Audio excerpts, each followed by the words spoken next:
Well, good afternoon, everybody. It's me, Mitch, coming to you live from the NASA control room in Houston, Texas. I know it looks like that. How is everybody? Welcome. Good to see you. See, we got a few people in here. Rolling up like a little slot machine. Glad to see that. Quite frankly, I didn't know how big a draw I was going to get on this Saturday afternoon. Last Saturday, I got a lot more people right off the bat. Maybe just curious as to see what would happen. But we'll see how it goes. We'll see how it goes. And whoever's here is here. We're having a bunch of thunder outside. I don't hear much rain yet, but I just wanted to let you all know that in some of my past live streams, especially in the drone deal years ago, when I did have power failures during the live screen, I just froze up or seemed to have disappeared. And I just want you to know that I have a contingency plan. Don't know how well it's going to work if my network goes down, then it won't work, but I do have all that stuff on a backup. So I have my notebook set up, sitting on side of me there, right there, and that's the view. That's my side camera from my notebook. And if for some reason I do freeze up, I do lock up, stick around. Give me a minute. I will move over to the notebook and continue there until I can get my main studio back up online. Hopefully that won't happen. But I do know that I don't have my monitors on that power supply, so I may still be live, but it's going to go dark in front of me. I'll have no idea. So I will switch to the notebook if that happens. We'll start saying hi to some people while we wait for some more people to show up. I did it last week. I did it at 4 o'clock. And I don't know, that may be a better time right now. And I did it primarily for those in Europe and those with no life like myself who are sitting around on Saturday afternoon with nothing to do. Since I enjoy these live streams, I thought I would spend some time visiting with my friends, trying to interact in the chat, talk to people, and I had a good time. So let's see what happens today. Let's see what develops. A couple things I want to talk about that we'll get to, but let me start off by welcoming people. First guy in. Well, before we even start, let me welcome Jack Bentley, subscribed to the private community, joined as a channel member. Good to see you, Jack. I don't think you're in the stream here right now, but look forward to seeing you on Thursday night and meeting you. So thanks for joining the private community. We have a live stream every Thursday night where we open up windows, kind of like this window, and you could be in that window and we can actually talk and meet face to face. So if you thought about that, it's a lot of fun. We have a ball. Last Thursday, we were all rolling on the floor laughing. It was I don't know how much Carnivore we talked about. We sure had a hell of a good time. I can go on those private streams basically unfiltered because it is a private thing, and we go places that I don't dare go on my public live streams or even in any of my videos. Anyway, the first person in today was Stephen Richard. Hi, Stephen. How are you? Any chance you would create a video on how to properly enjoy cigars? You're not the first person. You're not the first person to ask me that. And I kind of have mixed feelings considering so many of you aren't crazy about the fact that I even smoke cigars. Most of my regular viewers have basically come to terms with it and allow me to enjoy one of my last remaining simple pleasures in life that I just happen to think is not harmful. It's not like cigarette smoking. But I think it would be a touchy subject, and I think that just the sheer amount of grief I will get in the comments may make it not a worthwhile thing for me for me to do. But if you bear with me a second, I think I have a little video here. Here it is. Let me bring this up. Whoops, hang on one second here. Let me figure out how I want to do this. I'm going to put this over here on this screen. I'm going to make it big. I'm going to go back to the beginning. I'm going to let you see it right there. And I shot this scene years and years ago as an opening to one of my videos where I went for a walk. And it was cold out, and I'm standing there with my hat on and everything else. And here's how it started.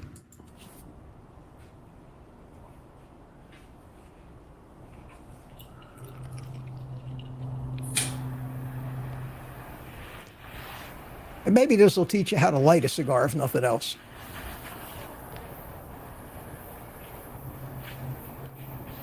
And there's something you don't see every day on a live stream. Oh, that's good. And that was short and sweet, but I hope that helps you out a little bit, Richard. That's about all I'm going to do. I don't think a video of me telling you the benefits and the how-tos of cigar smoking would really go over big on my channel. So, and for those of you that saw my video about Jonathan from Bags Pack Family coming to visit me the other night, he actually started smoking cigars because of me, and I have mixed feelings about that too. But he when he did come visit, he brought me a sampler pack of some Perdomo, very good cigars, which I really appreciated. And the two of us sat out on the back porch and talked about everything under the sun and sat around puffing on a cigar. And those are some of life's finer moments, something I just don't want to give up, and I pretty well figured that we all got to go somehow. I don't expect to have any problems from that. I've been doing it for over 50 years. Never inhale, but just puff and relax.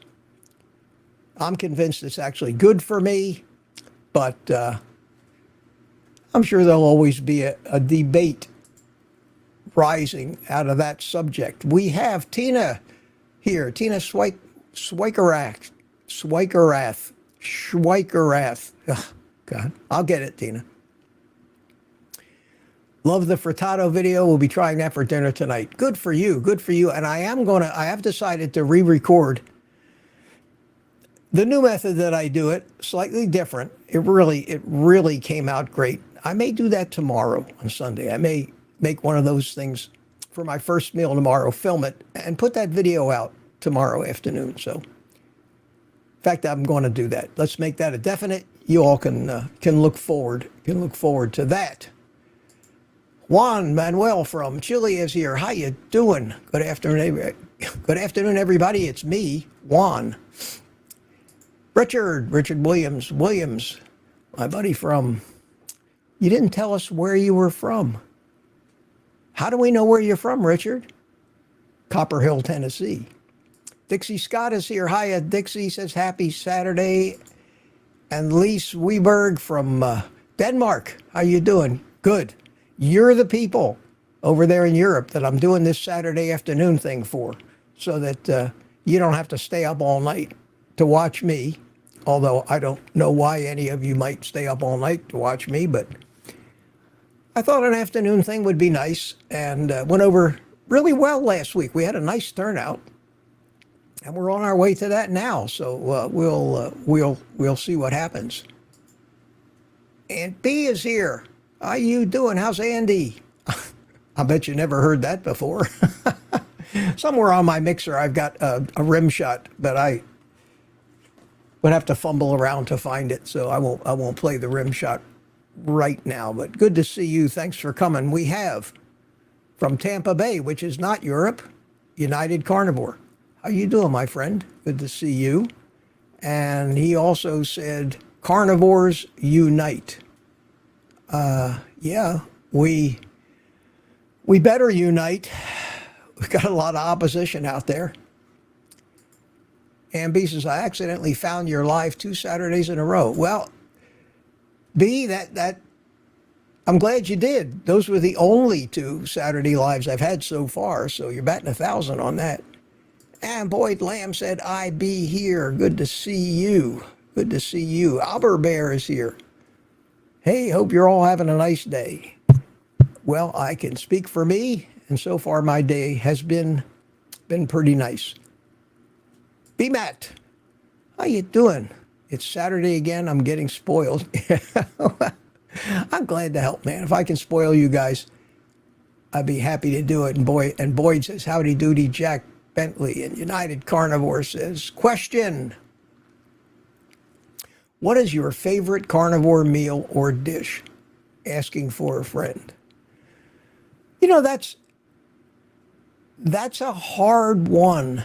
That's a hard one to say. Most carnivores, I'm pretty sure, would say ribeyes. And I love ribeyes. I have generally maybe 2 of them a week, maybe 3, alternating with ground beef of some form every other night or so, where maybe once a week or so I will not have my second meal be beef. I'll go for some fish or chicken wings or ribs or something for a little variety. But I could be really happy just eating the 4 or 5 different foods that I eat. I never have a desire or a craving anymore. This isn't always the case, but anymore to eat anything different. I eat beef, I eat chicken, I eat fish, bacon and eggs, and some ribs, some pork. And the only pork I eat anymore seems to be baby back ribs. I just love them. And after I figured out how to sous vide them and finish them in the air fryer or the barbecue grill, they're right up there too. So I think all of those meals are my favorites, if you need a definite answer for that. And every day walking with Christ, I've come to accept you as an old guy carnivore. Well, thank you so much. I appreciate it. Always want to be accepted. Brando is here. You got a favorite brand of cigar? Lately, I've been smoking Perdomos. I've been smoking the Perdomo Fresca because it's a very inexpensive cigar. You get them in bundles, but they're really good. They're hand-rolled long leaf filler, and they're built well, and they draw good, and they have a good flavor. So I'm really happy with those. That's Perdomo Fresca. Maduro wrappers. I smoke both the Torpedo and the Toro. Aleski K, how you doing from Finland? Good to see you, my friend. I'm glad some of you could make it over here. Boyd, question, what editing software do you use for your videos? I use two different editing suites. The one for the 360 videos from that 360 camera that I have, you have to edit in the Insta360 Studio software, specifically designed to just edit, videos from their cameras. Then I take the final product from that, if I use the 360 camera, and I use Adobe Premiere Pro, which is my main video editor, and the one you saw on the screen today in that video that I put up. If you were one of the people that happened to see that video, and not a whole lot of people did, and I'm going to talk about that too. To Kennedy, that makes 2. Mate, good on you, 70-year-old on this diet. Legend, he says. I don't know if I'm a legend, but I appreciate that. Unless you're calling yourself a legend, in that case, good on you. And we have Bama J said, hey guys, how you doing? Furl Grandma's here. Said hello to everyone. And find somebody I haven't said hi to yet. Linda G. Ev1, she says. Hello, Ev1. Good to see you. And we have Morin. Hello, all from England. Good for you. Good for you. Glad to see that Europe is starting to become well represented here. And we have Michael J. from Tampa. Hello, Michael. How you doing? Just talked to my daughter over there in Pasco County, north of you, and she told me that it's hot. And it's warm here too. Thunder has quieted down, so I'm going to hold out hope that it won't cause me any problems. Grumpy Cat, question: are there any meals you prepared that turned out terrible?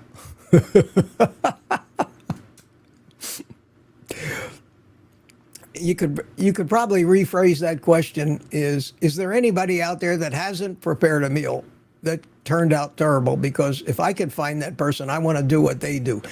Yes, you never see those. Why would I make a video? I experiment a lot. That's how I come up with some of these little twists. I just keep trying different things, and some of them come out real great. I film them all because you never know when you might get a winner. And what you guys get to see are the things that I considered a winner. You haven't seen the faces I make at that point in the video where I go to taste something and it's either way too salty or way too dry or overcooked or something. And I kind of make funny faces and turn the camera off and say, all right, failure. But yes, I hate to admit it, but yes, I have had dishes that just turn out terrible. I've gotten to the point, however, where I can't remember the last time I made a steak that didn't come out perfect. And most of the time, I sous vide my steaks and sear them in the carbon steel pan. And it's really hard to screw that up. Really hard to screw that up. Jerry Vodstush, how you doing, my friend? From Ponte Vedra Beach in Florida. Good to see you. Good to see you. Earl Grandma's back. Steve Richard, hold it like a joint. This is, okay, cool. She's teaching you how to smoke cigars. And who else we got here? We got Shelby. Shedley. Sorry. I'm trying to get away without putting on my dedicated computer glasses here because they are a little bigger and a little heavier, and I've got my regular distance glasses on, and if I get your name wrong, I'll figure it out. Full carnivore diet here, as you know. Any non-doctor, glad you said that. I haven't given you my disclaimer yet. Did you guys know that I wasn't a doctor and that I can't give you medical opinions? That I can only tell you about my experiences and what this has done for me, and it's up to you not to take that as advice, but to just say, well, if that old fart can do it, I could probably do it too. That's the extent of the advice I give. On the use of low-dose statin for those of us with some calcium score. Well, as a non-doctor, but and I consider myself a scientist, a technician, an engineer, and somebody with what I think are great skills in analysis and troubleshooting, based on what I've seen and heard from many doctors on YouTube, is that one of the side effects of statins, this is crazy, but I think was it Nick Norwitz who said this, or one of the cardiologists, on that statins in tests have shown to increase calcification in the coronary arteries. And that, you hear that a lot, and you hear people talk about the excuses that the other side who's pushing statins makes for that. And they say foolish things. They say stupid things, things that don't make any sense, that you know are just spin and ways to justify their agenda over facts They say, well, that's different. Yes, maybe statins do increase calcification, but it's a different kind of calcification. It's a good calcification. It's not the bad calcification that you find from cholesterol and saturated fat.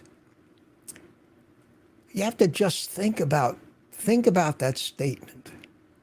That's as wacko as calling one kind of cholesterol good cholesterol and another kind of cholesterol bad cholesterol, when cholesterol is a substance which has one molecular form. All cholesterol is identical. So if all cholesterol is identical, how can they keep claiming, and they still do it to this day, and it's become dogma for these people, how can they keep claiming that if you took this big pile of gooey cholesterol and divided it in half, that this half is bad for you and this other half is good for you? It's nuts. And they're finding out every day with new studies, real studies, not studies put out by people trying to sell statins, but real scientists doing real studies dispassionately, like they're supposed to do in science. Scientists with a hypothesis bent on proving their hypothesis wrong, because that's what science is. You keep trying to prove yourself wrong. You don't try to prove yourself right. You've got a theory. Of course, you would like to think it was right, but you don't massage and manipulate data, set up the study to bias one side, and then come out with results that minimally show that your hypothesis was right. And that is what we have now in the nutrition community as far as studies that show anything about cholesterol or saturated fat by itself being the cause of any bad things. If anything, all of that work has showed that low cholesterol gets dangerous. Now, don't get me wrong. That's in a healthy individual. That's in a healthy individual, which you'll become, I think, if you do the carnivore deal. So I hope that answered your question about the cholesterol. And yes, I consider that every day, and I constantly seek out new and more and better information and data and studies, trying to prove myself wrong, not right. Because if I find out I'm wrong with a LDL of 340, then it would behoove me to take steps to fix that. But everything I've seen so far is just showing me that that is better and making me healthier, giving me a longer life. So until I find out different, and I still keep looking, that's my story, and I'm sticking to it. We have Walter Heller. Donnie, how you doing? Hello from Brazil. We love you, man. God bless you. I love you guys too. Bon dia, my friend. Bon dia.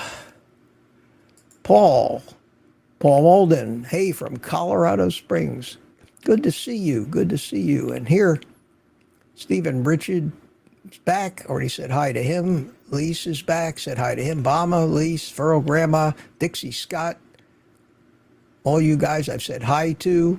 I think I got most of the early birds in there. So I'm going to switch over to the other chat here and start reading what you guys. Lise Weberg says statins will dry out your brain and you will risk dementia and Alzheimer's. I believe that. We need the cholesterol and the fats. That's what our brains are built out of. That's what all our cell walls are built out of. Cholesterol is one of the most important molecules in the human body. It's the precursor to most of our hormones and vitamins. It's the precursor to testosterone and estrogen. It's why the testosterone of the average American male is less than half of what it used to be, because everybody's trying to push that cholesterol number down. They think they're doing something healthy. They are screwing themselves up. In women, lowering your cholesterol too much is what's causing PCOS and infertility. Kind of goes along with what some of the big bad globalists want to do to kind of thin out the herd on this planet, decrease the population by making women infertile. Call me a conspiracy theorist.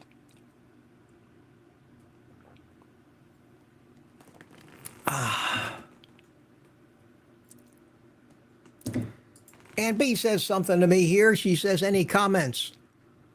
Let me get rid of this comment. I have a bad habit of leaving a comment up there for the whole live stream. I won't try not to do that. And B says, any comments on or about anything to do with carnivore should not be seen as medical advice given by myself or anyone else associated with the channel. Thank you. Thank you. I couldn't have said it better myself, B. Appreciate that.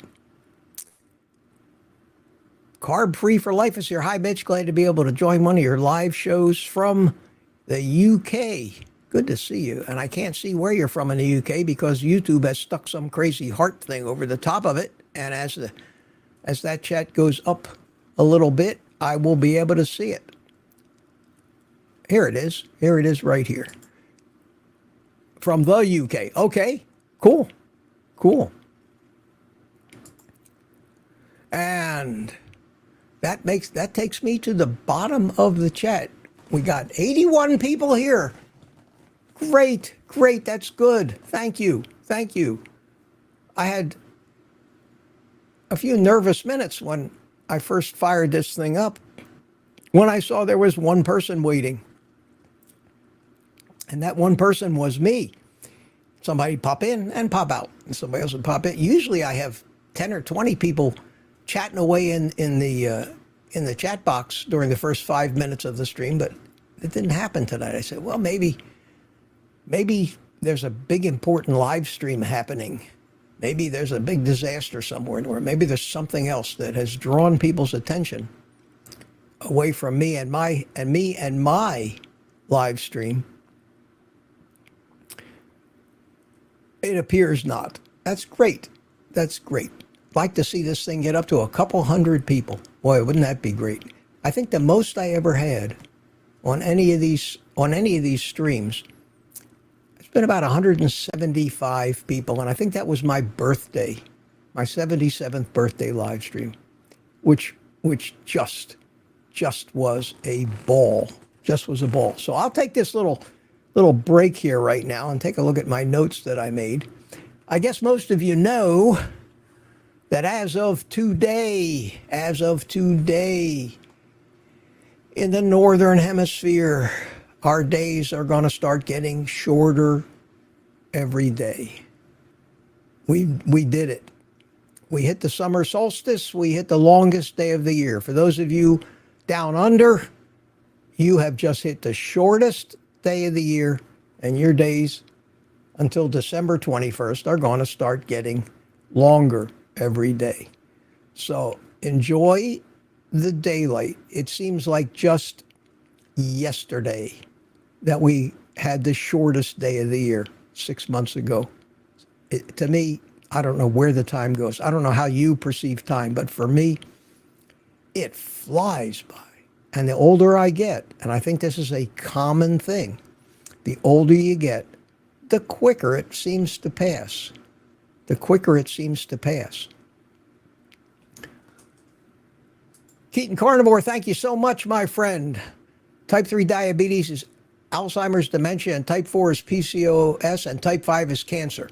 That seems to be the labels. I heard Anthony Chafee talking about this the other day, and that seems to be the label that people are putting on these, and they're absolutely correct.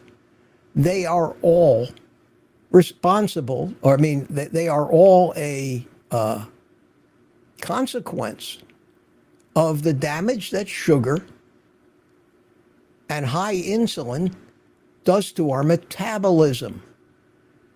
And it's, whether people realize it or not, it is all about metabolism. It's about what happens in those little tiny mitochondria in every cell of our body, and how many mitochondria we have, and how healthy our metabolism is, because it's the mitochondria that are responsible. They're the little batteries. They are responsible for generating the adenosine triphosphate, the ATP. That is the energy that all of our cellular machinery uses to power it.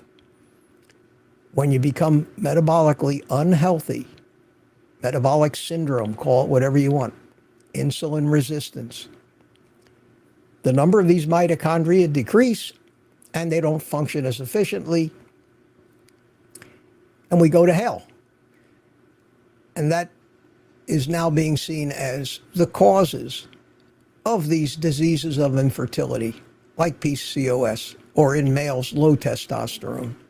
It's the cause of most of the dementias, such as Alzheimer's and others, because our brains aren't getting what they need to rebuild themselves, to sheathe the myelin sheaths, which is the insulation around the nerves. Imagine in your house if none of your electrical wires had insulation on them. Your house would burn down. It'd be sparking all over the place. Our brain is the same way. It can't function if these nerve connections are shorting out. They need that insulation. That insulation comes from fat and cholesterol. Cancer. We're taking a whole new look now, thanks to Thomas Seyfried, Dr. Seyfried, and his research and work on the fact that most cancers are spurred on by sugar, glucose. The cells, cancer cells feed on that, and that these low carb or carnivore diets are doing great things, not only to cure cancer, but to keep you from getting it in the first place. And you say, why wouldn't anybody want to do that? They probably would if they were allowed to even know about it. That goes back to the same old problem. We don't control the narrative in this country.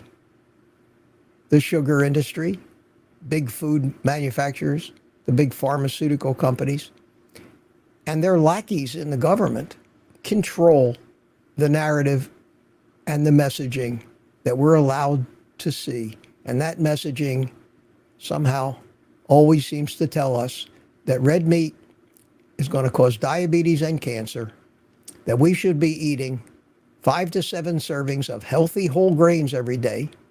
It's carbohydrate. We should be eating healthy fruits, that's carbohydrate, and vegetables. That's carbohydrate and fiber. So until the messaging changes, the average person will not ever find out what I think has to be the truth. And it has to be the truth because none of this stuff was very prevalent 100 or 200 years ago.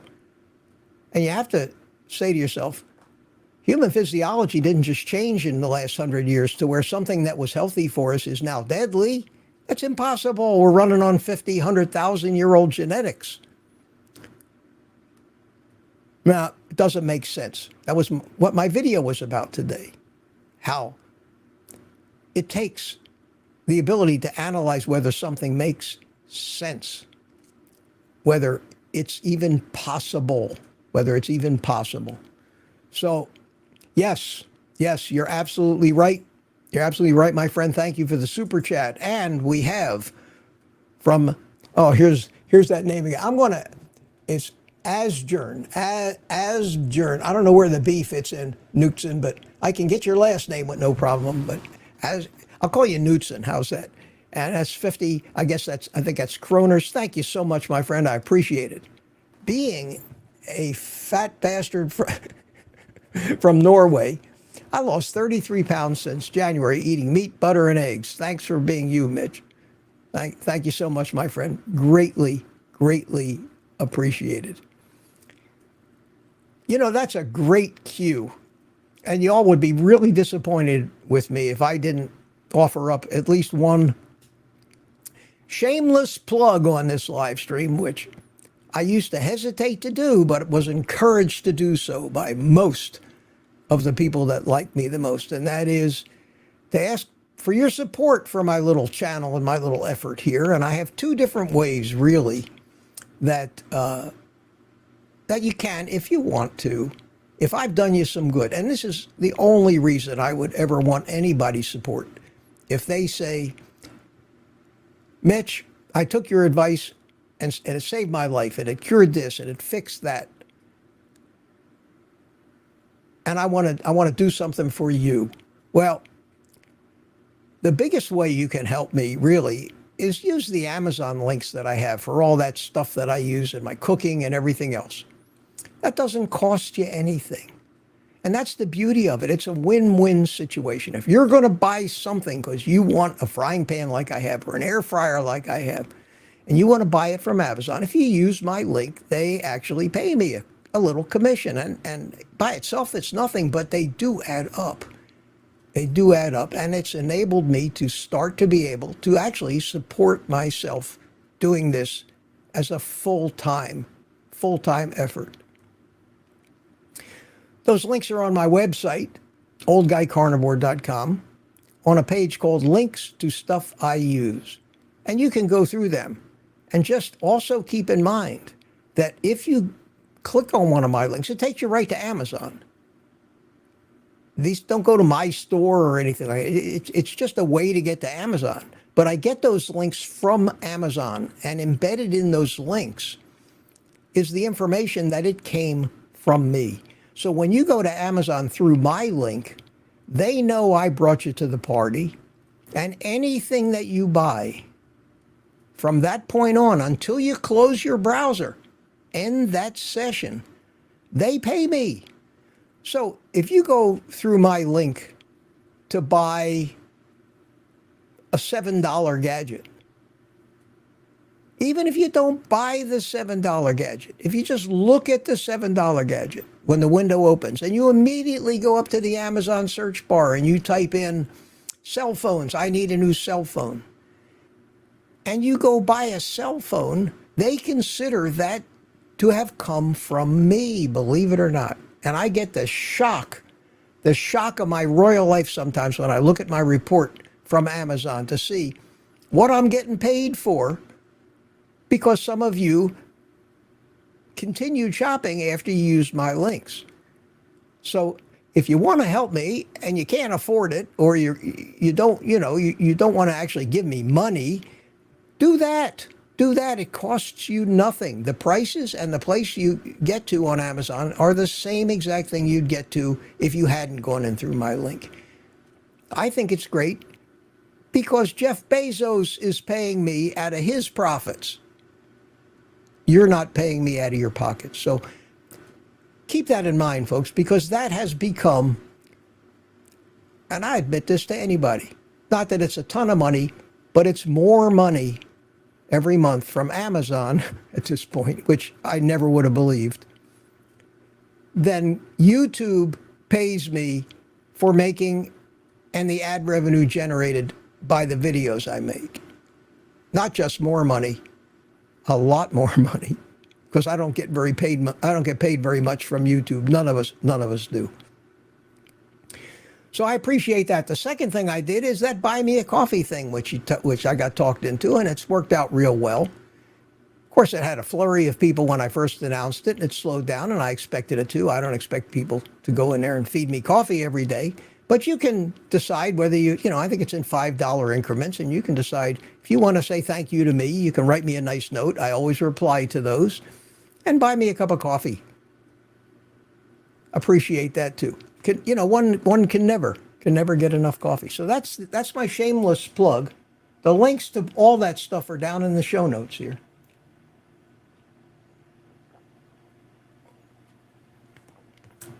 And I haven't lost all of you during my shameless plug, so thank you for putting up with that. And for those of you that do help and have helped, you have no idea what that means to me. I love doing this. But like you and everybody else, I have to live. I can't afford to retire, and I've told that story many, many times about what I've lost and how I've come back from the nearly dead and how much I enjoy helping people, doing this, showing you how I'm doing it, leading by example. I enjoy the hell out of that. So thank you so much. I was Knutson. Thanks so much for that. The super chats are great too. I appreciate everything. Appreciate everything. And let's see what else is coming up here. We have, I think I saw another super chat. There it is, Shedley. Shedley81. It's nice to see you on a Saturday, Mitch. Well, it's good to be seen. Thank you so much for that. I appreciate it. Always, always appreciate it. I'm not one of these people that require, if you want to ask me a question, that you put it on a super chat. You don't have to do that to get my attention. I keep track of the chat. If you want to ask me a question, you don't have to give me a super chat. If you do, I appreciate it. It's very nice. But I'll answer everybody's question, and happy to do so. Just put like 3 Q's in front of it so it stands out. Q, Q, Q. Or even better, like I told you guys last week and also on Tuesday night, that before your question, if in the chat you type the @ sign and an old guy carnivore, 3 words, works with spaces, and then a space, and then type your question, that will show up in bright red on my screen.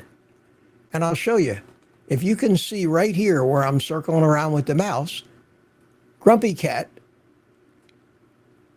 in that question, she said, QQQ, hello, old guy carnivore. And it showed up red. And believe me, that stands out like a sore thumb. You want to ask me a question? Do that. @ old guy carnivore. If you're on a PC,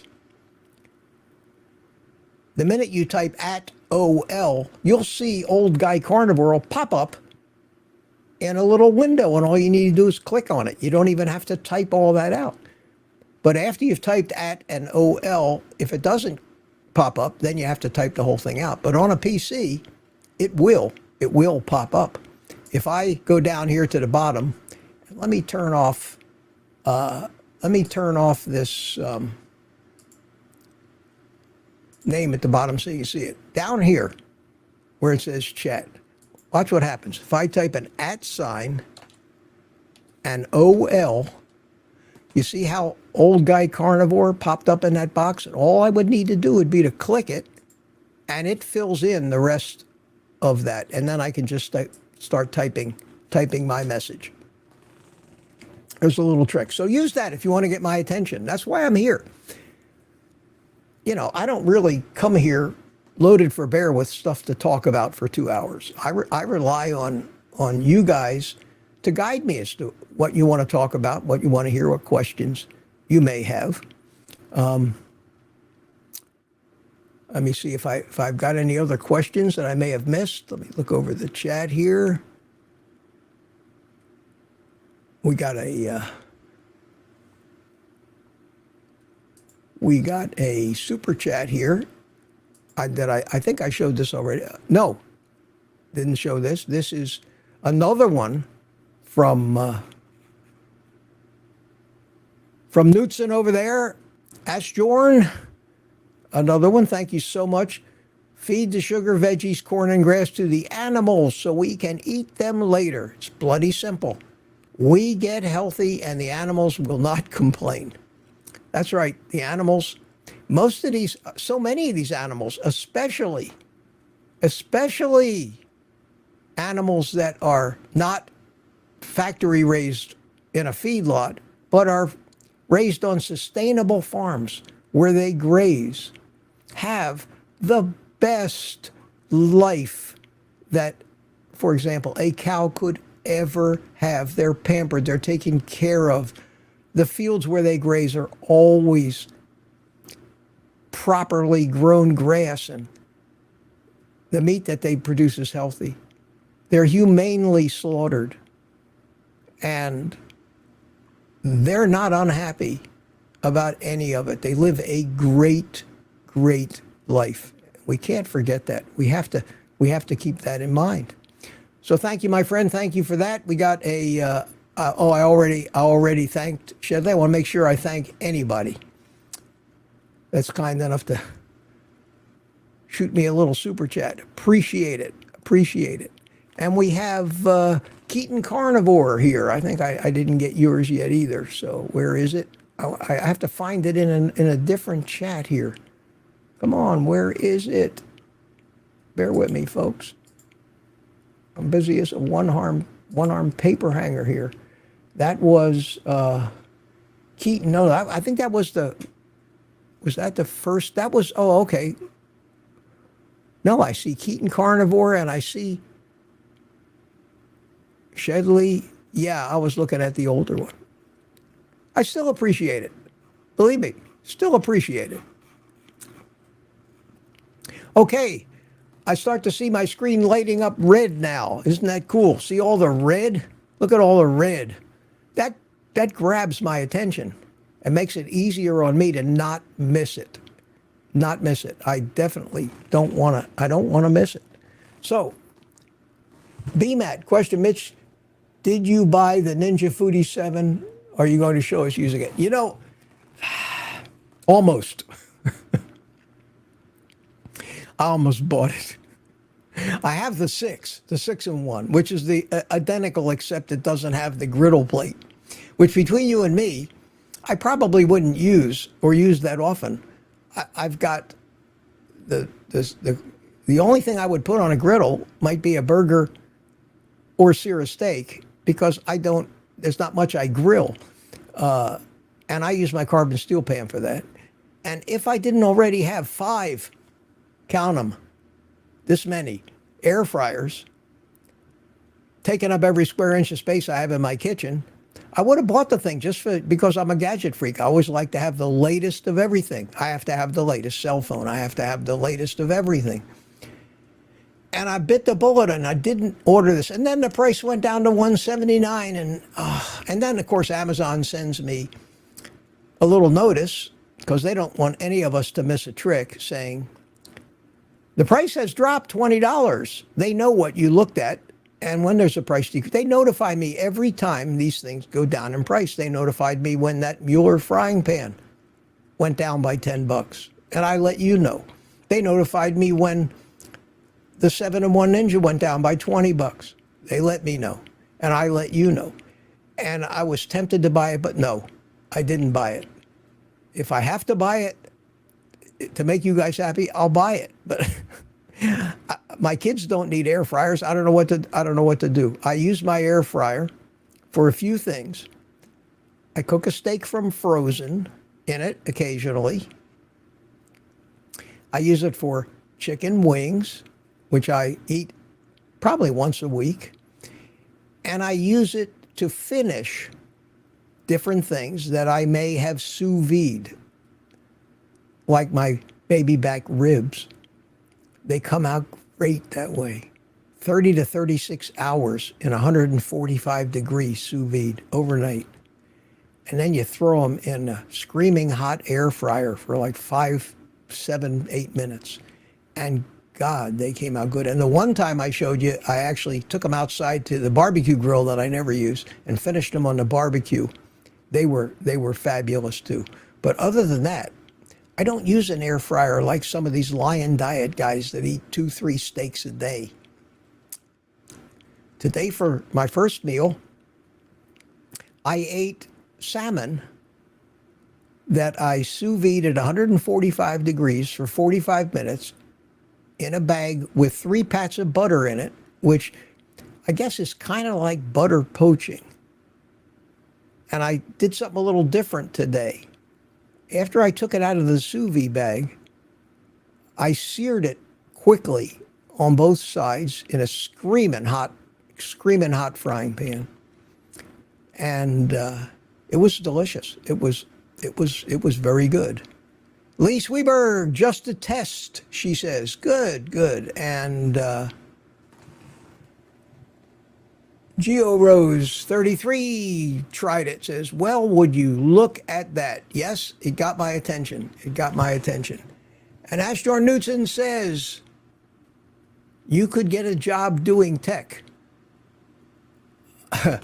I did that for over 20 years. I had a company, a big company. I was a tech guy. So I learned all this stuff. But I don't want another job doing tech, especially not customer support. Why do carnivores use spices? Not use spices or garlic and onions, only salt. I'm a beginner, so thanks for the help. K Gray. K, that's an easy one, and it depends on your philosophy about plants. If you're going to use spices, then you're really not you're more keto. And that there's nothing wrong with that. But what a lot of people turn to carnivore for is the fact that they have reactions to the spices. They cause problems. And by eliminating everything except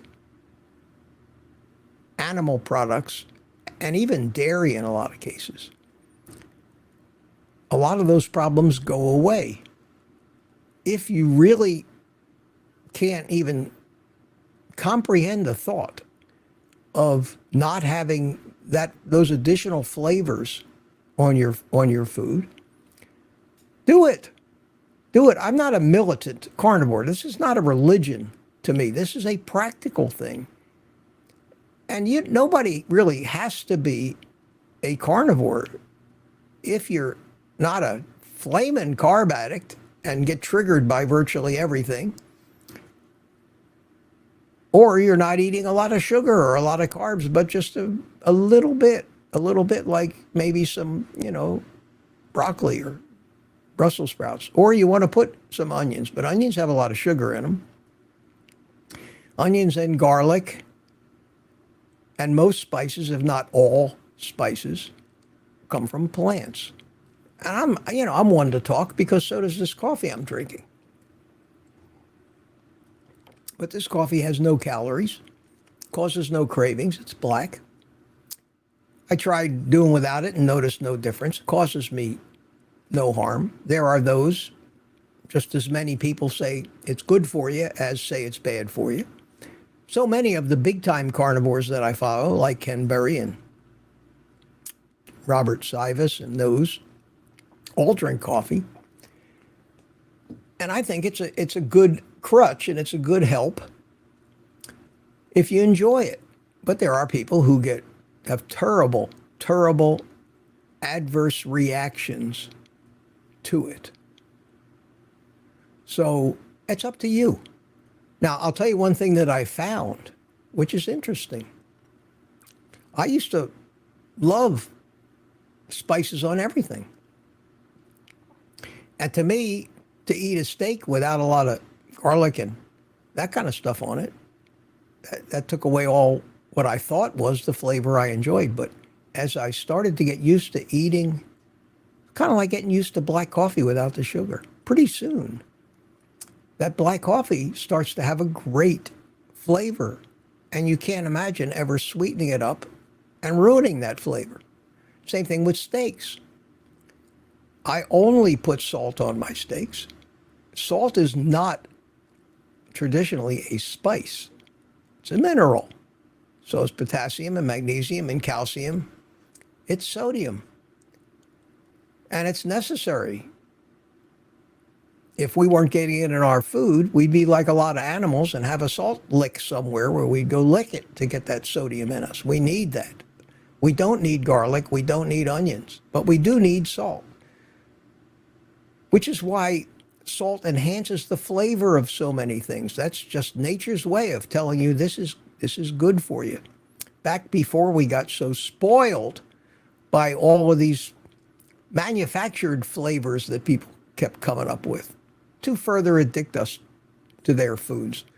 So it's up to you. I would maybe, if you can, try a month without it. See if that steak with just salt doesn't start to taste better. See if the natural flavors of the meat aren't more appealing to you after you give yourself a chance to start to enjoy it, for your taste buds to get over that garlic and everything else. It's an individual thing.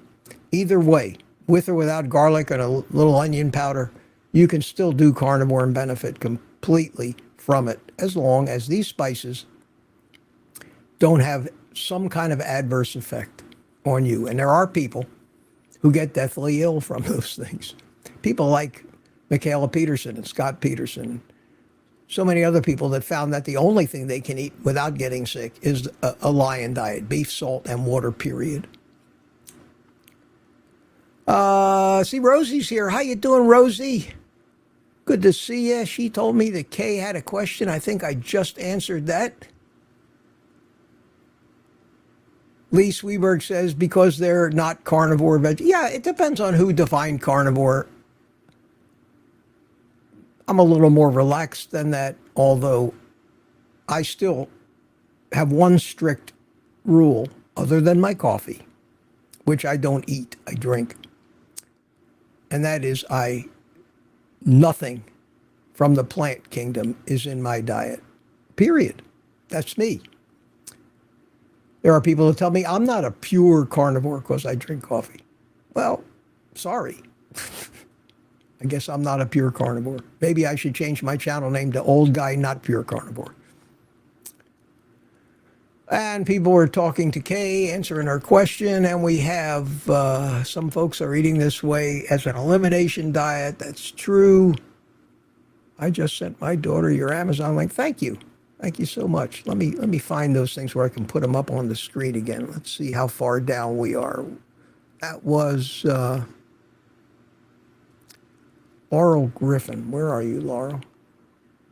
Just so you know what I'm doing here, so it's not a big mystery. Over here, you see that blinking around? That's the chat that's presented to me in my software that I'm streaming through.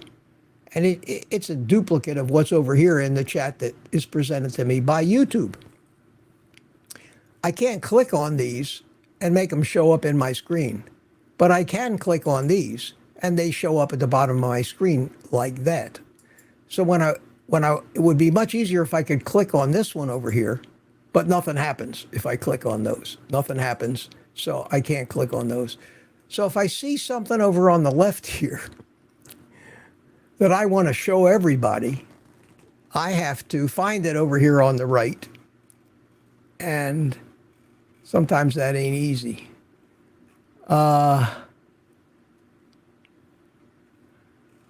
So let me see if I could find that. That was a comment from Laurel Griffin. And I may have to not talk. Here it is. Laurel Griffin. I just sent my daughter your Amazon link to use. She buys stuff there. I use it myself, but I don't need my own Amazon account. I tell my daughter to buy it. Thank you so much. I really appreciate that. You guys, you are the best. Telling you, of all the communities that all the people have out there in this world, I consider mine right up there in intelligence and kindness. So thank you so much. Now that I've gotten rid of most of the trolls, and they kind of leave me alone. Michelle, I'm still trying to get that. Pokauti, P-O-K-O-A-T-I. Pokawati. Give me a clue. Spell it out for me phonetically. Morning from New Zealand. It's a mild 11 degrees centigrade. Yay, winter. Yes, you're down there in the cold. Yeah, in 5 minutes it'll be summer and it'll be winter here. Seems that way. And Ashdoran Knutson come up said, for most carb addict, putting some pepper and chili powder on your meat and eggs will help you stick to it. The doses are minute and should not affect you much. That's true. That's true. And if there's something you can do, it's why I drink coffee. It's why I smoke cigars. I can enjoy it. I don't think for me it has any detrimental. In fact, I think it has some positive effects in the relaxation and lowering of stress. If there are things you can do that you are convinced you're not eating a lot of carbs or eating a lot of plants, give it a try. And if you start to not feel so good, or things that cleared up like arthritis are starting to ache or hurt again, stop it. But that's an experiment that each of us has to do for ourselves after we give it 30, 60, or 90 days without anything else other than carnivore, and let these things clear up. And then only by reintroducing things one at a time and giving that a time of weeks or a month to see if there indeed are any bad effects. That's troubleshooting. That's the essence of troubleshooting. Start from a known position, change one thing, wait a while, and see what the effects of that one thing are. After a certain period of time, if nothing changes, you can say, okay, and then maybe try introducing something else, maybe a different spice or something. But that's up to you. Whatever helps you stick to this and not feel deprived, crave things you can't have, then that's a good thing to do. And we should all be doing that.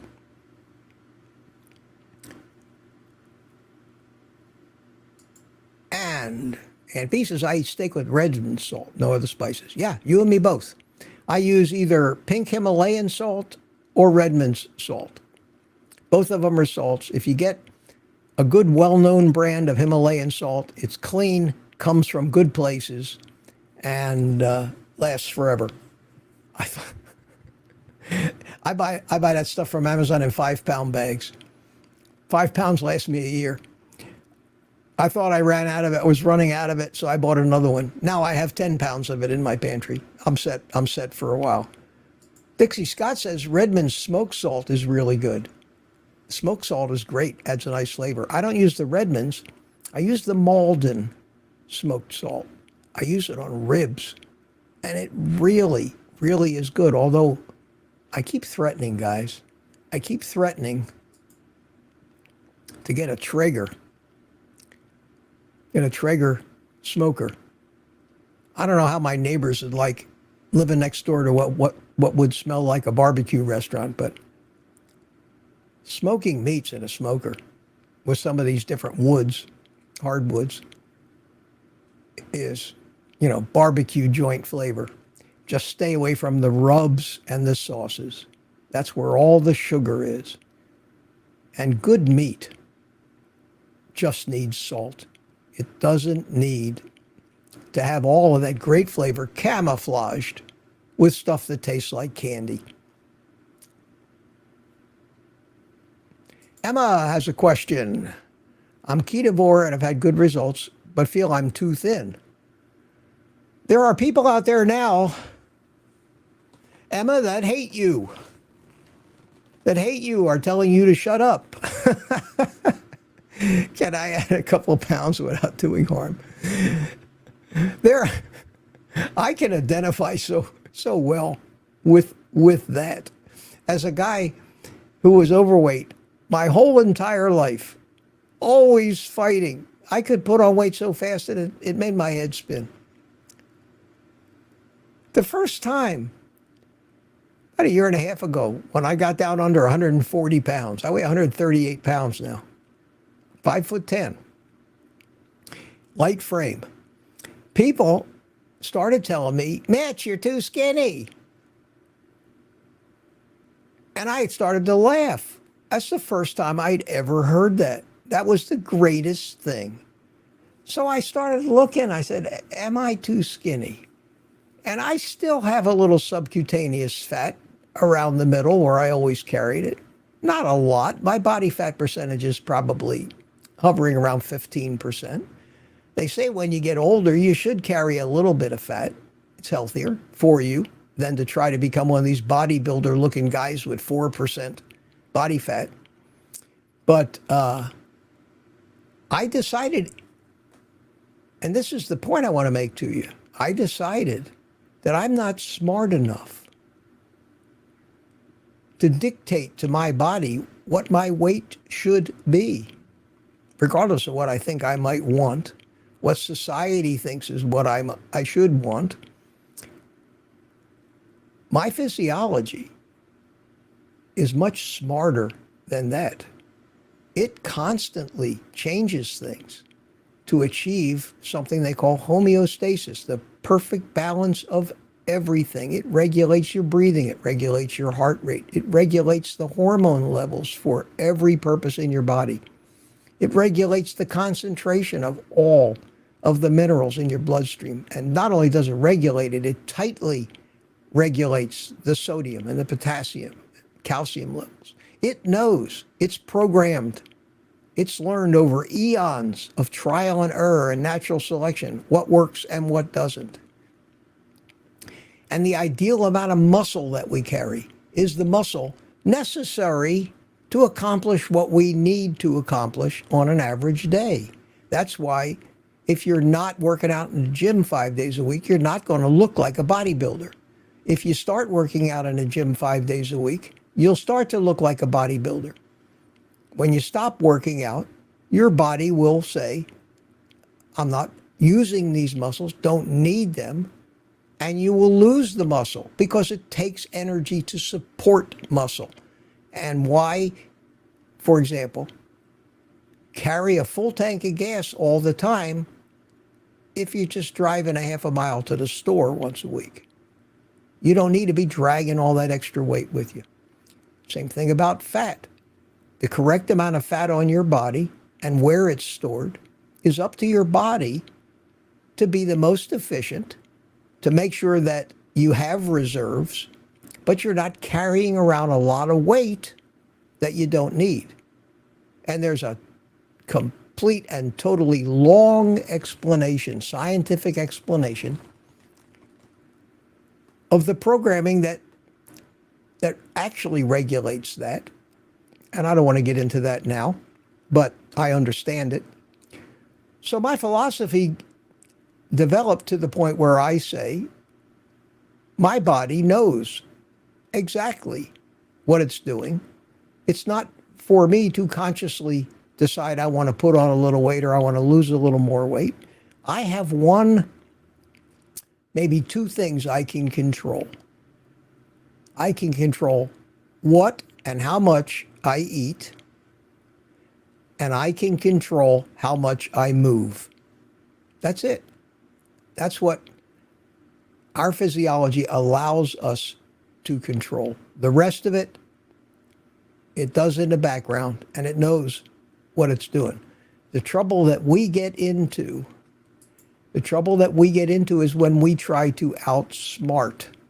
When we try to outsmart and override our physiology with actions, with pharmaceuticals, supplements, and things that we think or are sold to us that are going to allow us to achieve what we want to, maybe not the same thing our body wants to. So I wouldn't worry about it. I just make sure you get enough to eat. You can't eat too much. That's one thing. If you're too thin and you eat enough food, you'll gain a few pounds. Your body, your optimal weight will balance out, and you will gain a little weight. If you got weight to lose, just eat the right foods, and you will lose that weight. And obsessing over it, about how fast it's coming off, whether it's stalling for a little while or not, doesn't do you any good because there's nothing you can do about it. The only thing you can do is eat the right food in an appropriate amount, and that's for you to discover. But it's pretty well accepted and pretty well, that you have to eat. I eat a couple pounds of food a day. And that seems to work out just fine. I'm never hungry, never stuffed. And the hormones are working just fine. But I've been doing this almost 2 years now. Carnivore, no plants, no fruit, no veggies, no nothing. Not for almost 2 years. Just meat. And I stray with the coffee. But I haven't had a blueberry in 2 years. That would be bad. That would be very bad for me. That would throw me completely off of this.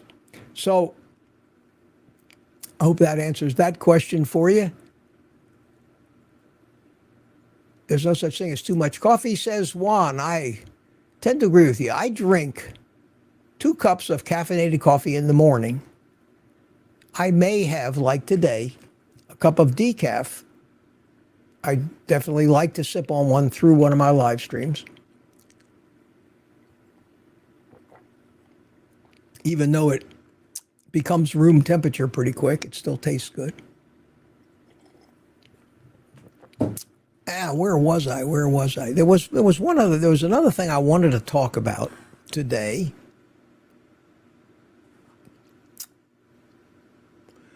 I released a video today. I don't know how many of you saw it. Not many of you.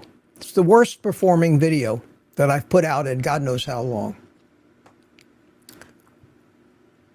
Nobody. Well, let me take a look and see how many views it's gotten so far. It has gotten 934 views in 5 hours. My normal videos get 600 to 800 views in the first hour. The name of the video is, "Why Should I Listen to a Word You Say, Mitch? You're either a genius or a fool." It's got 2 pictures of my head, one with my brains showing and the other with a dunce cap on.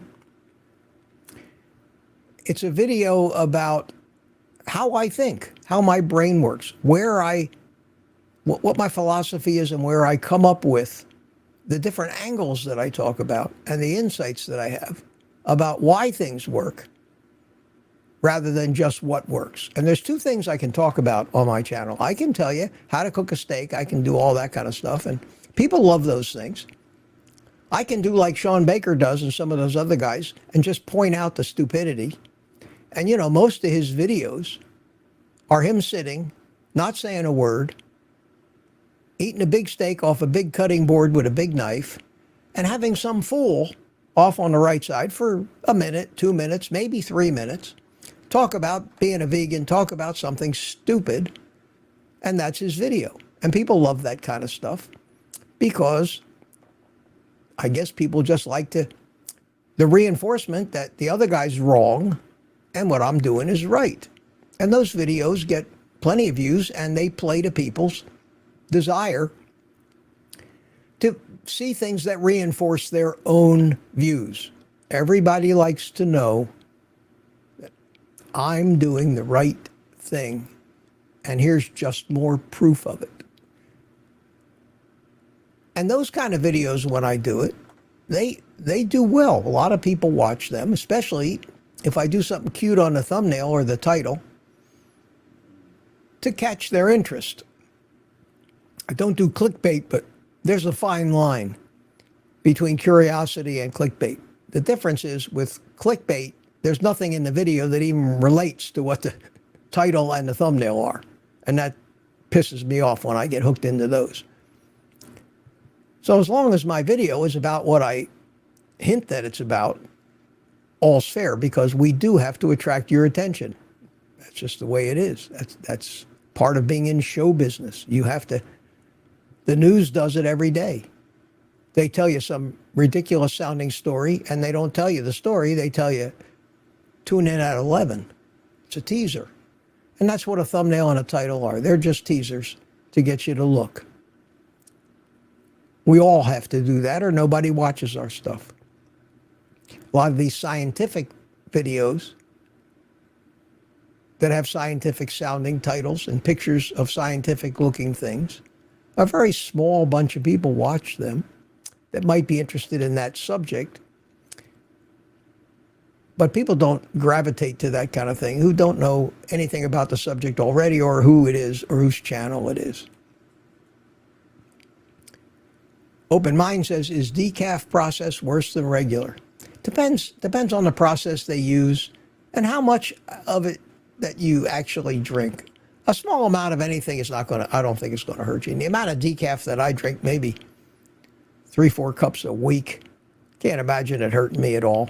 I don't think it does. If it is hurting me a little, I don't care because I feel great all the time. Feel great all the time.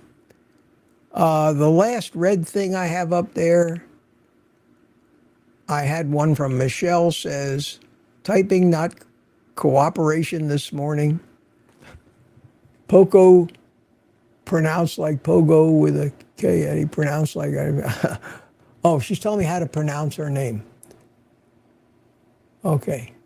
Poco like with a K. Addie pronounced like Ardy. Pocardi. Pocardi. Hope that helps. Pocardi. Michelle Pocardi. Okay, we'll try that. Pocardi. That makes sense. That makes sense. Ashtorn says to me, get the smoker and invite the neighbors over. The get the smoker part has a lure for me. Socializing with the neighbors does not. I have nothing whatsoever in common with anybody that lives close to me.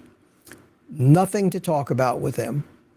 No activities to participate in with them because every activity they participate in revolves around this and focused on food, mostly bad shit, and drink, mostly alcohol. That's the reason to socialize. There is no other reason. There's no intelligent conversation. The men might be talking about sports, the women are talking about shopping, and they're all stuffing their faces full of crap food and alcohol. I can't go near that. So no, it's a shame. I wish I had a few neighbors where I could have an actual intellectual discussion about any topic. They're not interested. They're not interested in that. It's a sad commentary on our society. Pedro RC. Hey, RC, I see that a couple of my drone guys are here. How you doing? Good to see you. Pedro RC, hello, Mitch. Do you get your iodine? How do you get your iodine? Thank you. I have a bottle of Lugol's 2%. J. Crow's Lugol solution, 2% I get from Amazon. The link's on my page. I take one drop. Not one dropper full, but one little drop. And I put it in my morning coffee. At least every other day. Just as a prophylactic, just as a just-in-case measure. Because we do need iodine. It is essential. And one drop of that 2% Lugol's is 1,500 micrograms of iodine. Not enough to overdose on it or even worry about it, but enough to make sure that for those important functions in our cellular biology that use iodine, especially when it comes to thyroid, that there's iodine in my system. You can't taste it, and I drink black coffee. There's no way to even detect that there's any iodine in the coffee. But I do get my drop of coffee. So that's how I do it. That's how I do it.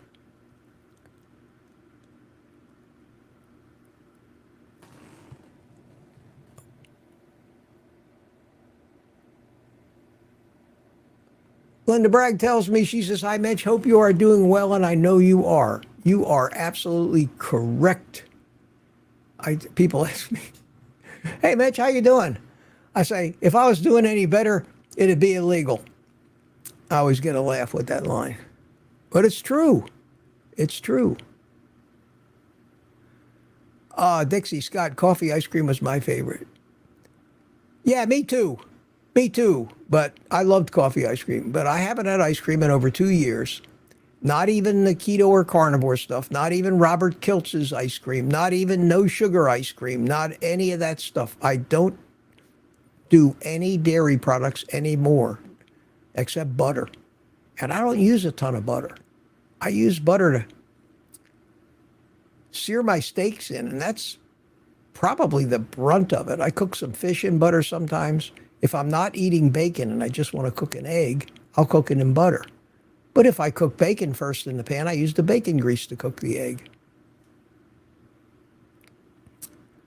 Open Mind says a few things. I don't know what you commented, but you agreed with me. Me too, Mitch.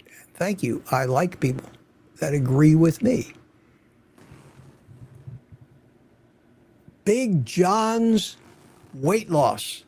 What a great name for your channel, my friend. Big John's Weight Loss. I love that. I love that. Hi, Mitch. John here from the UK. Love your channel. Thank you, John. And I love that name that you have there. Open Mind says the carnivore community is the best. You're not lying there. You're not lying there. And I got a question here from Grumpy Cat. Old Guy Carnivore, I saw your video using a Crocodile Dundee knife for cutting a steak. What brand is the knife and where did you get it from? That's a good question. And it causes me to dredge up some of my history that I have fond memories of for years and years. For years and years,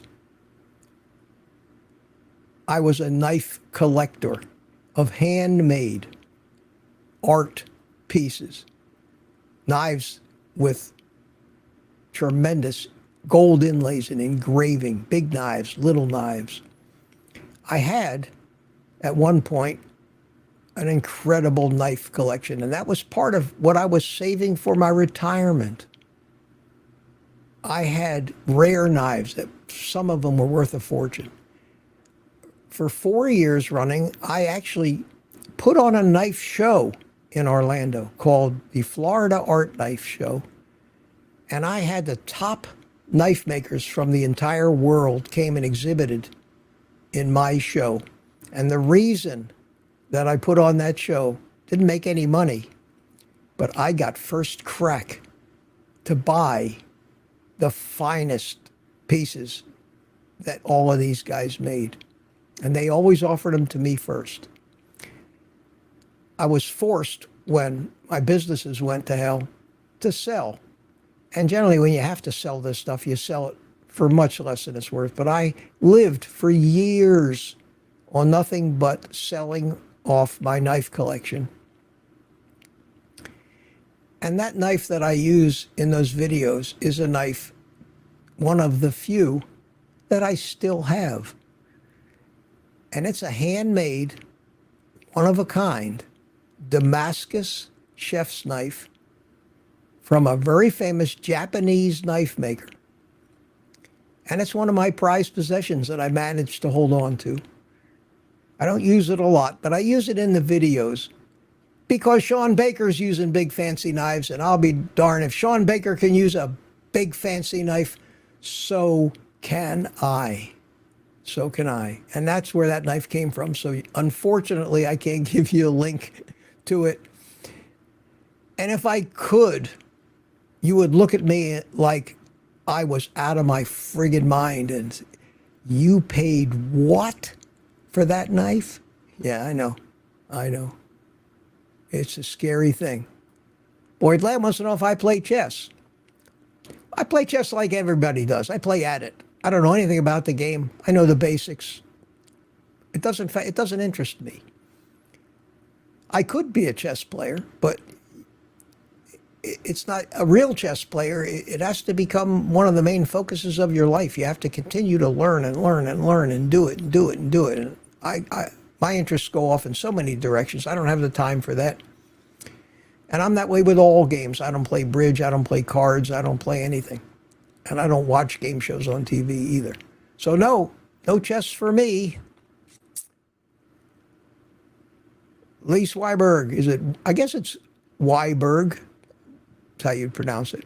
We need to make a carnivore dating site. You know, that's been presented to me a few times. I don't think we'd have a lot of customers on it. And everything, just by definition of how few of us there are and how widespread we are, would be a hell of a drive to have a cup of coffee. So I don't think it would work out, unfortunately. I really don't think it would work out. As your news says, don't worry about the neighbors. The diet and lifestyle will kill them soon, and you may, with some miracle, get new neighbors. Yeah.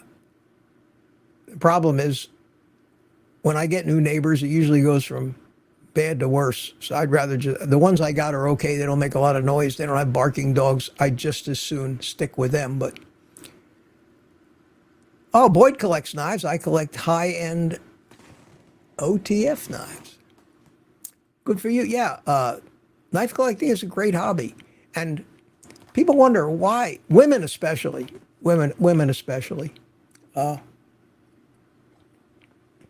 women especially can't understand what's the allure of knife and gun collecting to men. They just don't get it. They don't understand it. They don't understand it. I still have a few knives. Some of the ones that I bought because they were novelties or I really liked the knife maker, they're not worth a whole lot of money. Here's one, and it's in a coffin. Is that cool? How cool is that? A little coffin. And inside the coffin is a push dagger with a skull that's carved from ancient fossil ivory. And I saw this and I thought it was just cool and I had to have it. And how cool was that? And it's a handmade knife. And what a push dagger is something you hold in your hand like this. And if I had to be in a knife fight, this is, I think, the knife that I would like to be in it with. And if unless somebody's got a gun, they're not going to, you have something like this in your hand, they're not going to come close to you. And I used to keep this on my desk until my desk got so full of crap that I didn't have room for it. But that's a pretty cool little knife. And then I have one here that I think it's in here. See, this is going to become a knife show. Aren't you glad? Or do you regret that you asked that question? Another thing that in the handmade knife department that is popular, and this is a hunting knife, it's a handmade hunting knife, is what they call scrimshaw, which is I don't know how many of you know it, but scrimshaw is a form of artwork. And it's done like a tattoo with tiny little needles with dye and paint. And there's some tremendous artists, and this one is of a puffin bird. And I really like this. So I bought this knife. And again, it's not that valuable a knife that when I went to sell off my knife collection that people had to have it. And I kept a few pieces. Oddball stuff like this that still bring back the memories of a collection that was considered one of the best in the country at the time. Here, this is what they call a lady's dagger.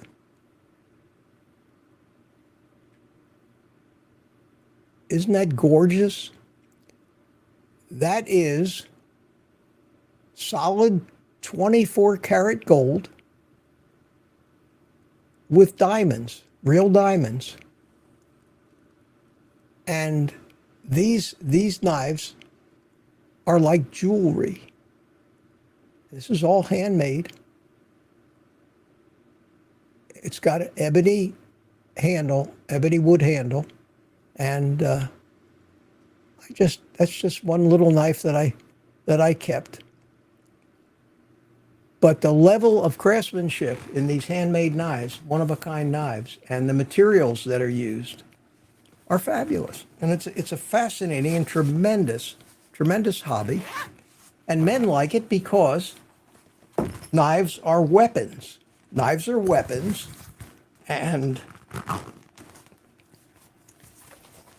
we tend to gravitate towards knives and guns from an ancestral usefulness, and it's ingrained in us. Men like that stuff. So that's why men like to be gun collectors and go to gun shows and knife shows. And I was one of those. I was one of those. And B says, I love knives.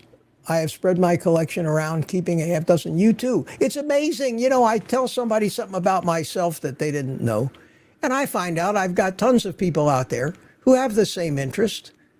That happened with the cigars. It blew me away how many men are cigar smokers once I finally came out of the closet with that.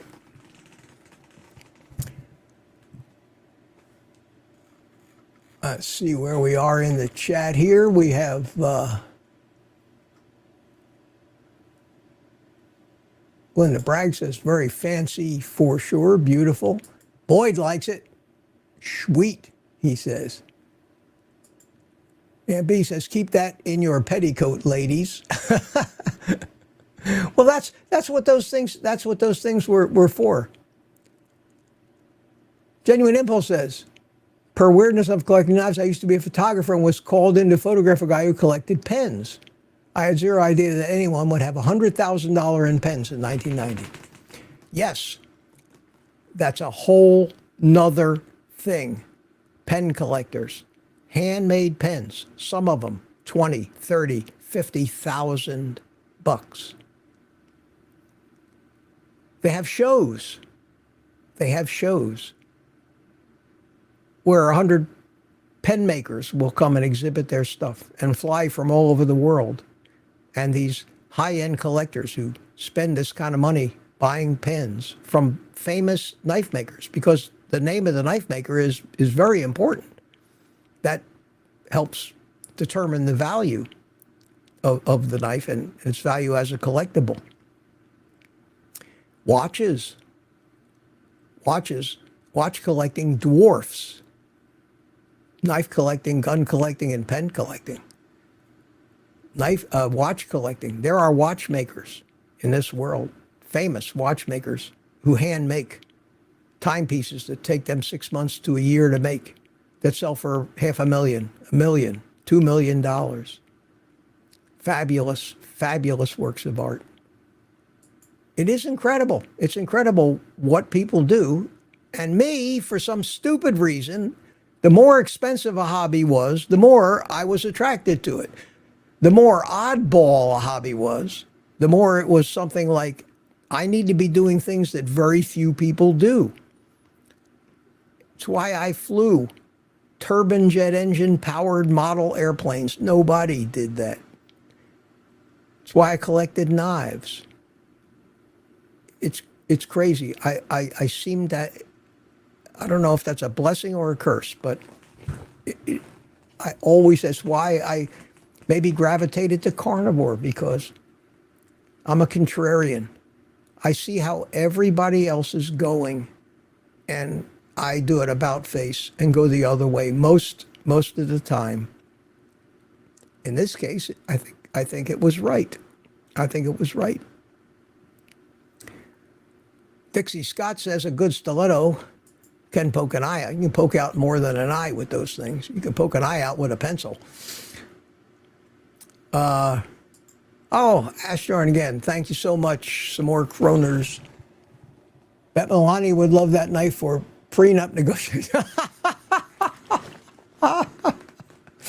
Oh, yeah. Do you know that I haven't had that little lady's dagger out of that case in years since I last looked at it? I forgot how pretty it was. How pretty it was with the diamonds and the gold. It's gorgeous. It's just a gorgeous piece. And the knife maker who made it was among the most talented that there are. So that may still be worth some money, but I'm not selling any of it. The few little baubles that I have left from my illustrious life, I hang on to as keepsakes and memories. And my house is like a museum. Jonathan from Bags Pack Family was here the other night. He was the first visitor I've had in God knows how long. And I showed him a few of the things that I managed to acquire. Not that they're all that valuable, but There's certainly rare and unique things, and he was bowled over by some of that stuff, and he didn't even see not 1% of the keepsakes that I have.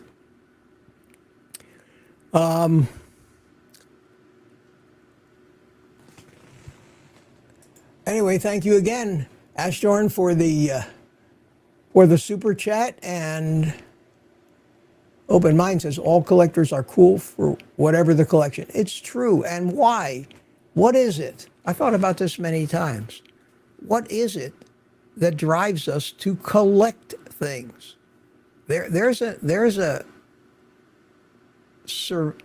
useful, there has to be, there always is, some useful thing that aided in survival at one point that drives virtually any urge that we have.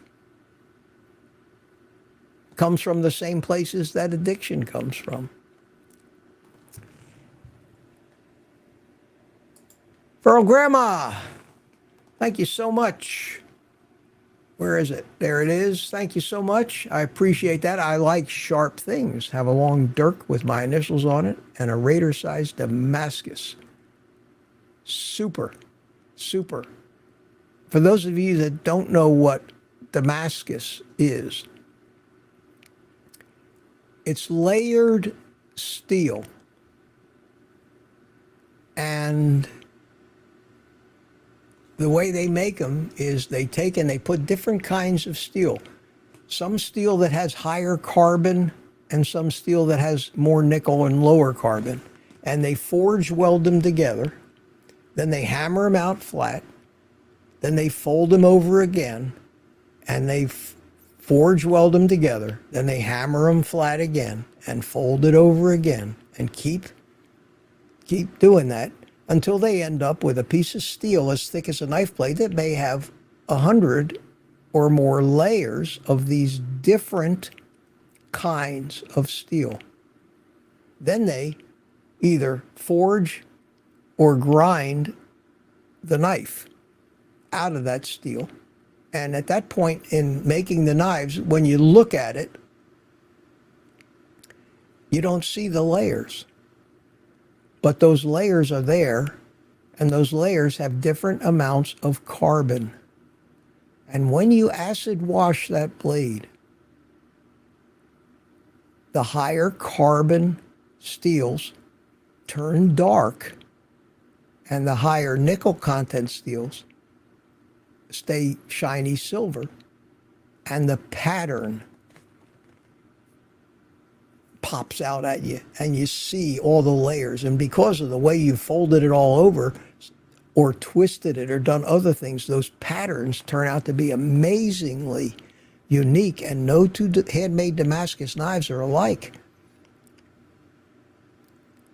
They're all, and some of them, the patterns in those steels are gorgeous. And because of the different types of steel, they hold generally a tremendous edge.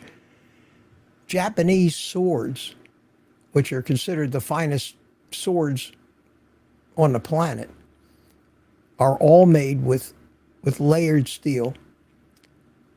They generally are so sharp. That's why they're so deadly. And they hold an edge so tremendously because Damascus does that. And that knife that I use was a piece of handmade Damascus, not factory made like so many of the Damascus knives you see for sale, on the internet or everywhere else. But that is the story of my knife collecting days. Ron Edwards is here. Have you ever tried making carnivore meat sauce? Butter, cream cheese, and beef broth? No, I haven't. The closest thing, it's not a bad idea. I'm not a cream cheese fan, and I try to stay away from dairy. I'll eat the butter, but not cream cheese. Not that there's anything wrong with it. I've never been a cream cheese fan, so I don't even think about that. But the closest I come to any kind of a sauce is basically when I cook a hamburger in a pan, I pour some of the grease on top of it. But that's about it. So I'll leave that stuff to you, and that's a great idea. And if it helps you be more satisfied with the foods that you eat, by all means, anything that helps, anything that helps.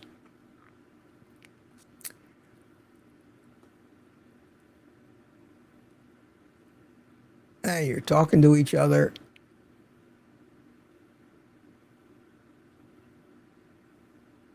Talking to each other. I don't see any more questions for me. Steak and Butter Gal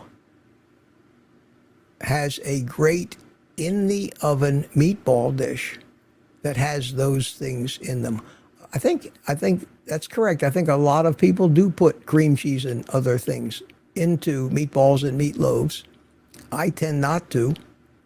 I could probably make fancier recipes if I did, but they're not recipes that I personally would want to eat for myself. Hang on one second, if you would. I have one more note here. One thing, a little observation that I wanted to make. I was watching a video today.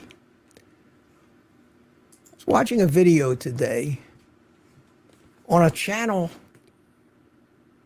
called The Everyday Astronaut.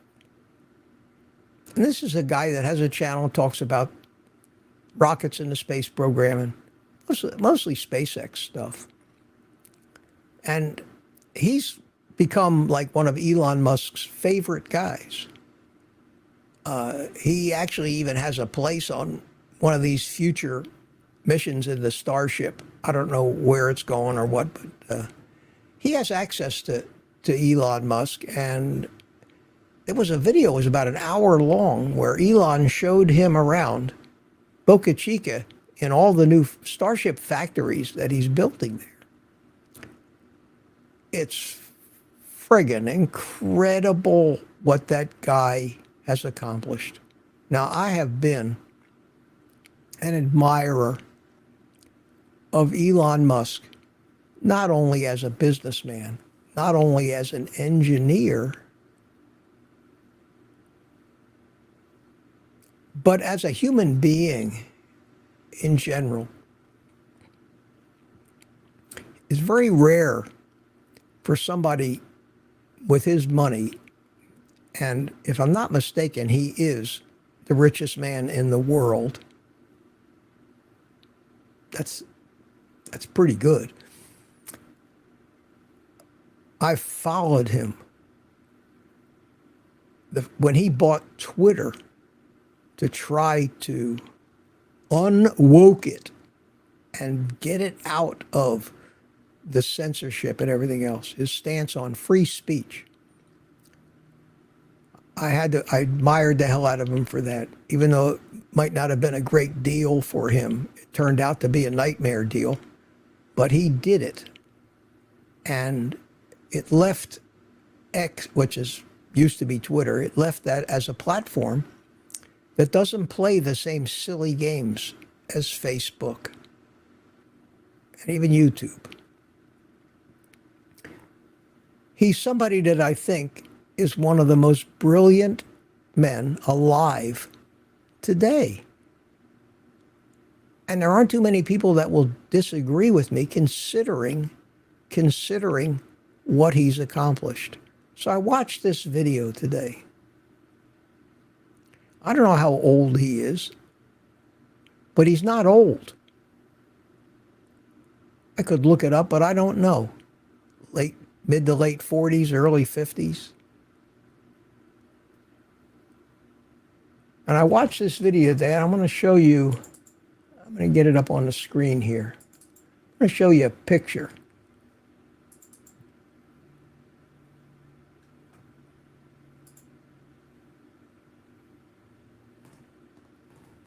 Are you ready?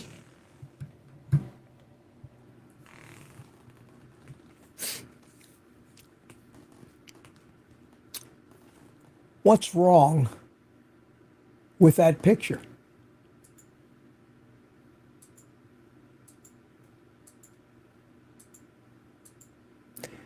I snapped these pictures on my cell phone watching TV outside. What's wrong with these pictures? Even the other guy, even the everyday astronaut, and even all the workers that walked by. Look at the shape he's in. And I say to myself, and not in a judgmental way, but I say to myself, how could that happen to somebody as smart as you are? How could you have gotten so metabolically ill, and it's obvious that he is, have put on that level, that amount of visceral fat? I have no idea.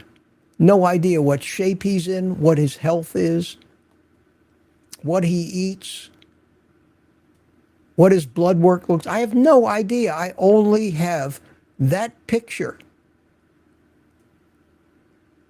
compared to the last picture I saw of him a year or two ago, where he was relatively thin. And I'm saying to myself, for the smartest guy in the world, how does this happen? I can't do anything about it. I can't help him.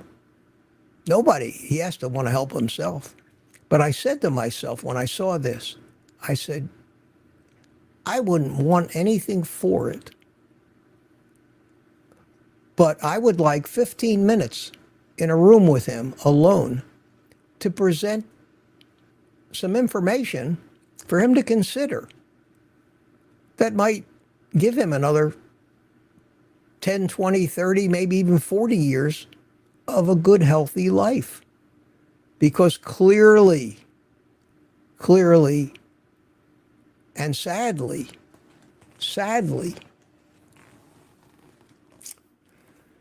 he's going through what I went through in my life. That was how I looked most of my life. 40 or 50 pounds heavier than I am now. Always trying to find a diet that worked. Always trying to lose the weight and keep it off. Always succeeding. And then being lured off it by something, mostly my fault. Oh, Mitch, you lost all that weight. Congratulations. You deserve a reward. You can have a treat because you've been so good and you got that weight down. So you go ahead and just eat whatever you want for a couple days. Every time, within 2-3 months, every pound I had lost was back, and then a little extra. Until I hit 200, 210 pounds, looked like that, said to myself, the hell did you do? Got disgusted. It took that, on the way up, I didn't get disgusted enough. But when I couldn't button my last pair of pants, and I was faced with having to buy new pants or snap out of it, I always snapped out of it. Started the next 6-month to a year journey back down to the weight I wanted to be. Invariably again, listening to a lot of bad advice, never curing my cravings, always falling prey to my subconscious mind convincing me that it would be okay to have a little treat and a reward. I love that we view those things as a reward. We view the food that kills us, the sugary treats, we give them to our children as a reward.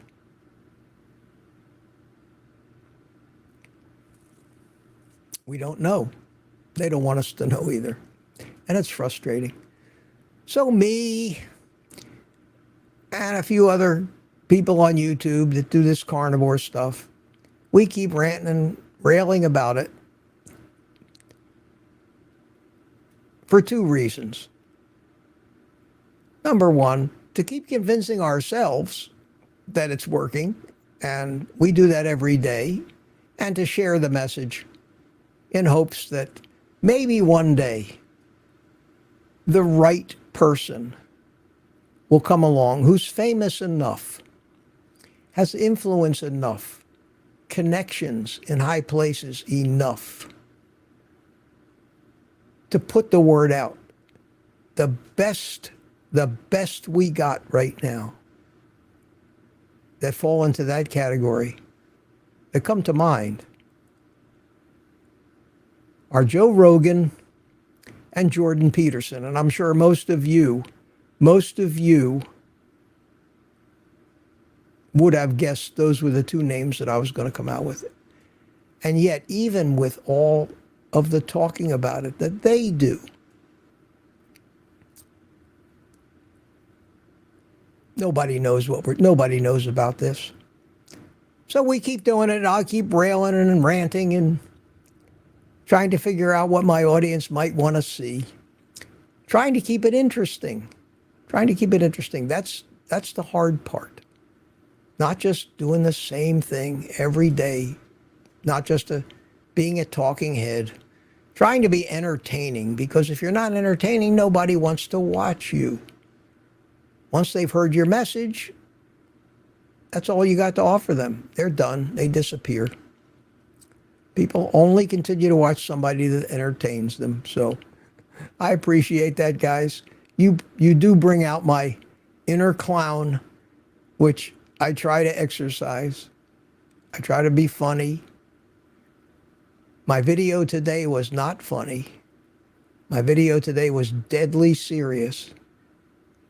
And what came to mind was there's an old saying says, you give a man a fish, you feed him for a day, you teach him to fish, you feed him for a lifetime. You ever heard that? That's a common saying. I've got a corollary to that, and that is you can teach a man what to think, but you can't teach him how to think. And that's the problem with our complete educational system today. The system that educates these doctors. We teach them what to believe. The fact that none of that is true, especially when it comes to nutrition, doesn't mean anything. More than likely because the people that brought us all of this nonsense in the first place, the Seventh-day Adventists, are running most of the medical schools in this country and the government committees that put out the dietary guidelines. I have a list on my computer of the universities that are affiliated with them. It's on Wikipedia. It goes on page after page after page after page, country after country after country, hundreds and hundreds and hundreds and hundreds of schools teaching this crap to people who can be taught what to think. Nobody is teaching people how to think. So I made this video today. This is how I think. I don't even know if anybody got it. I got a couple of comments, not even very many comments. I got the obligatory religious comments that basically said, in essence, none of that's true. God controls everything. And all that's real is the here and now. Totally discounting how our planet formed, how life evolved. That none of that has any validity in these people's minds, and far be it for me to want to change their minds. I don't want to take anybody's religion away. Believe what you want to believe. But I knew that was going to happen, and it did. Never disappointed in that regard. But I thought I made some great points in my video today. If you haven't seen it, watch it. If you don't care, because I think, pretty intellectual in it. If you don't care for that kind of stuff, at least you'll know where I come up with the crap I come up with. Anyway, enough of that. Elon, if you're watching, give me a call, man. I can help you with your problem, I think.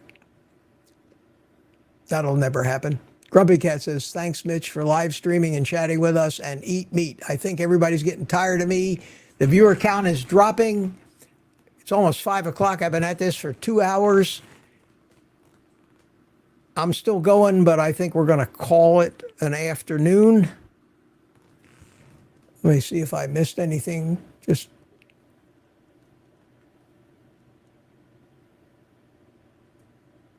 Genuine Impulse 50 to do. Genuine Impulse Musk. If he's never been truly healthy, he doesn't know what he's missing or conceive of being possible. It's true. He I don't know how he accomplishes what he does. I don't know how he keeps track of what he does. His accomplishments are incredible, both with Tesla, with SpaceX. I think he's one of a very few people that the human race in general should cherish, because the things that he's doing are the things that may ensure the human race survives in perpetuity, if not on this planet, then somewhere. He's an incredible guy. He's an incredible guy. I think he's just in the Bill Gates category, same body shape as well. Yeah. Yeah. And it's not hard. It's not hard to take one look at somebody and almost give a better diagnosis of their physical condition than doctors do with all their blood tests and measurements, and miss the obvious that's right in front of their face, because they were never told that that's what they should be thinking. And they don't know enough to actually learn how to think about this stuff. It's sad. It's really, really sad. So thanks for coming in, guys. I hope you enjoyed this. I did. Hope none of you were bored. You can lead a horse to water, Linda Bragg says, but you can't make him drink, was my mom saying. That's a very wise thing, and it's absolutely true. It's absolutely true.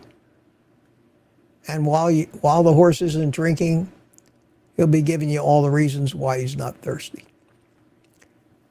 Grumpy Cat says, thanks, Mitch, for live streaming and chatting with us, and eat meat. Yes. Boyd Lamb says you can give a cat a fish and he'll eat for a day, or you can teach a cat to fish and he'll just sit in his boat all day and pout. Oh, yeah, man. Lee Swimmer says, good night. It's 11 o'clock p.m. there. Time for bed. Good night. Good night. Thanks for coming. Thomas H., new carnivore, just visited my doctor and he suggested fiber. Of course he did. Of course he did. They all do. How sad is that? B thanks me for the show, says she'll see me soon. Feral Grandma says, good night all. Dixie, great show. Bye, everyone. Enjoy the rest of your day. Bye all. Everybody's saying goodbye. So what I'm going to do is I'm going to bring in my exit music.